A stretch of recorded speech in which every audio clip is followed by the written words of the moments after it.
For updates on sports stories across the globe, Aaron Akirijola joins us. Good morning, Aaron. How are you today? Yeah, good morning to you, Ayo. Good to have you back. Good morning to you, Doctor. Good morning. Yes, let's get it started. And there's no better place to start than what will be a blockbuster fixture this weekend on Sunday at the Etihad.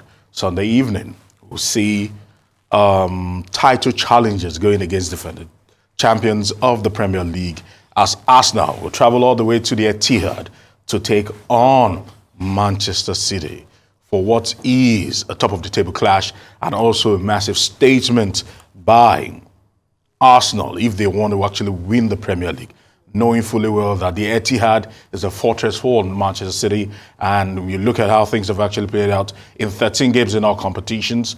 Manchester City are yet to lose a game. So Arsenal will be coming into that particular one, and Pep Guardiola will be hoping that he can do what he has done to several teams, 15 played, 13 won at the Etihad against different Arsenal managers over the years, when you begin to roll back the time. And this particular fixture will serve as that mile marker for those who think Arsenal have come of age and might just take the monkey off their back for the first time in 20 years. But the stats are in favor of Arsenal, because when you look at their last 3 away games, Arsenal have won all 3, scoring 17 and not conceding a single goal.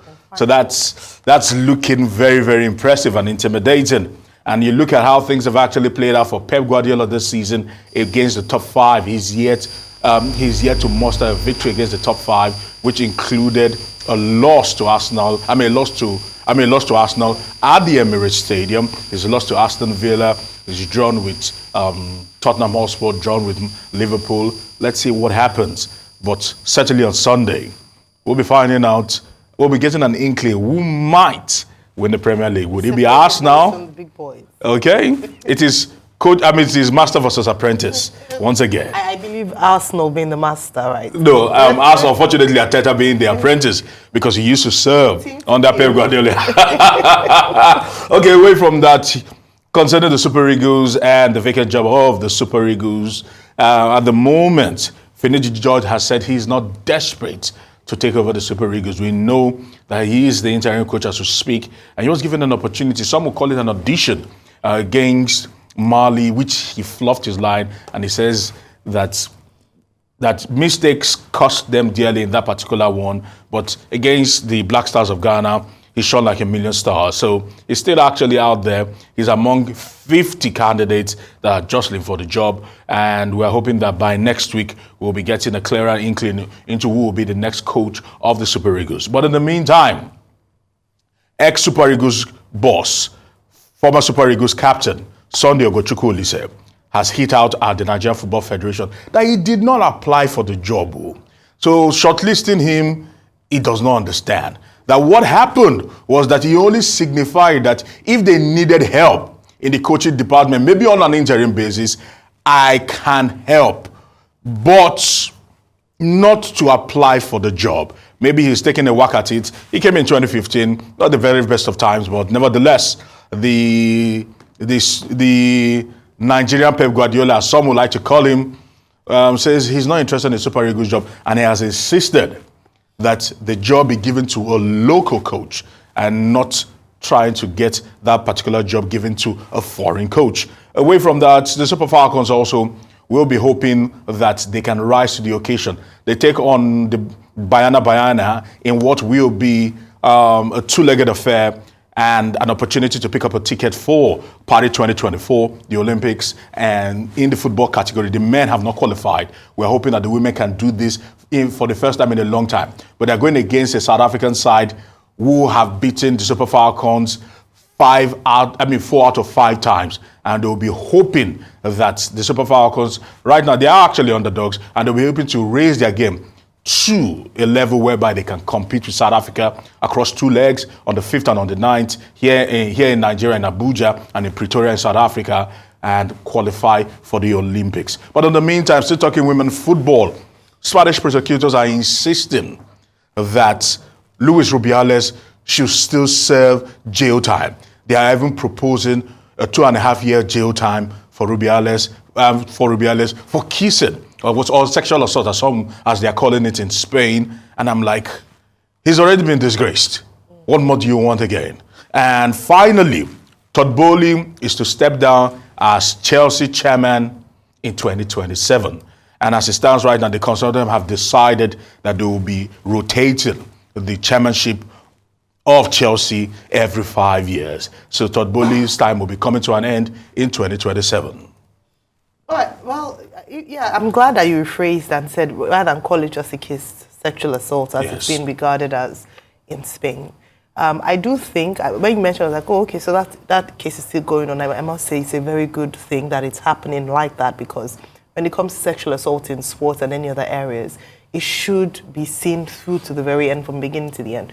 But on saying that, I do almost feel like they want to use him as an example. So he's going to unfortunately, or might unfortunately, take the But that will not be justice if they want to use him as a scapegoat. That's why I use that he's going to be used as a scapegoat to send a strong message to say that the Spanish League has zero tolerance to sexual assault, and they will protect note. So I understand the reason why probably they're being hard on him is they do not like him and everything that comes from him. Yeah, but so beyond liking him, I mean, there's that part there, but I also think that in terms of being a scapegoat, especially since it happened on such an international stage, it's a strong messaging as well in terms of the fact. And on that note, that's why I cannot fault them. It's just unfortunate that there will be a fall guy or a scapegoat when it comes to sending a strong message.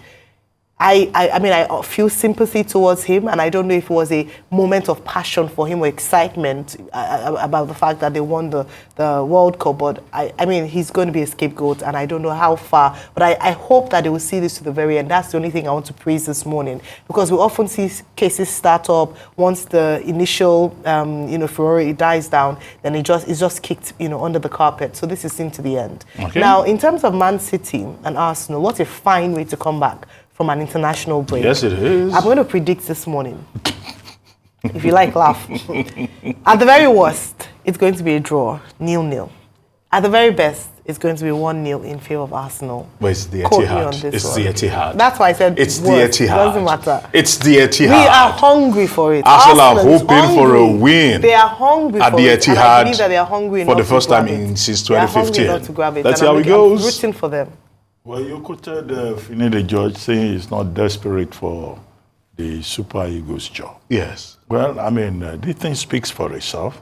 If what we are seeing with the two international friendlies will be an audition for him, he didn't quite do well with the audition.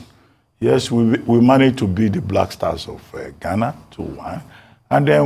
No, but it was a convincing victory. It was a convincing victory. We lost to... Mali, the Eagles of Mali. Yes. Can you imagine Super Eagles losing to Eagles, ordinary Eagles?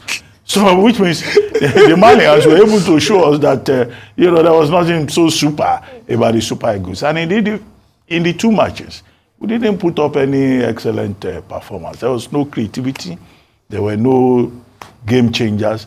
In the absence of the victors, Victor Osimhen, Victor Boniface, Paul Onuachu, everybody was just running up and down. They were still playing their defensive match. But Doctor, the game against Ghana was quite impressive. Well, your opinion. Quite impressive. It was comfortable. Your opinion. The victory was comfortable. 2-1 was how we ended. But it didn't look like an impressive team that we have. That is the point. And with Nigeria, still on the issue of a World Cup qualifiers, if we're not careful, we will not be able to make the next World Cup. And that's why they need to sort out this coaching problem very quickly. 50 people running up and down, interested in the position. That has to be sorted out. We don't yet have a Super Eagles that is truly super, as the ordinary Eagles of Mali have shown us.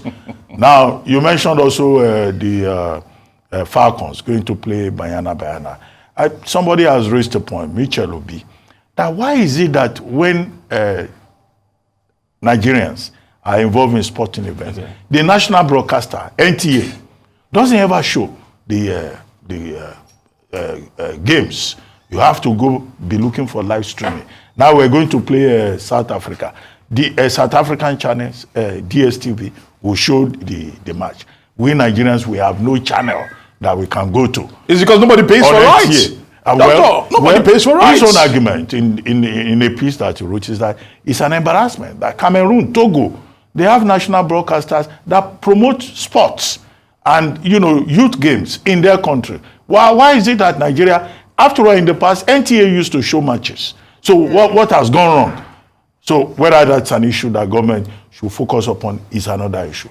But the main issue that I wanted to raise has to do with the matter of the Lagos FA, which you brought up. Yes. I think that was last week or earlier in the week. Yes. Now, what is the situation now? Because Fuadoki is saying that nobody has removed him and that that board meeting was a charade because he had gone to court and secured an injunction, a valid order from Lagos State High Court, that the board meeting, the extraordinary general meeting that held March 23 should not take place, and that in that light, nobody has removed him as a chairman of the Lagos FA, and also you have the Professional Football Association president, or is it the secretary, saying that NFF is the problem. That NFF is always interfering in state FA.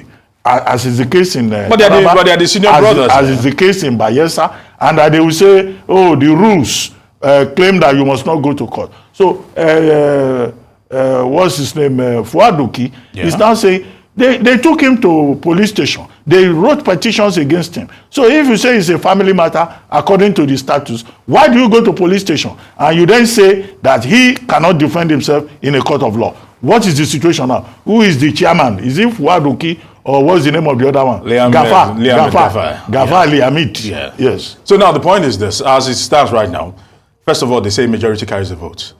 Most of the members of that particular board, talking about the Lagos State Football Association, have said for a number of reasons. One of them being high-handedness, another being they claim corruption, they also claim misappropriation of this and that.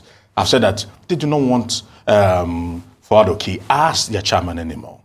But the matter is in court. No, but the point will they show up in court?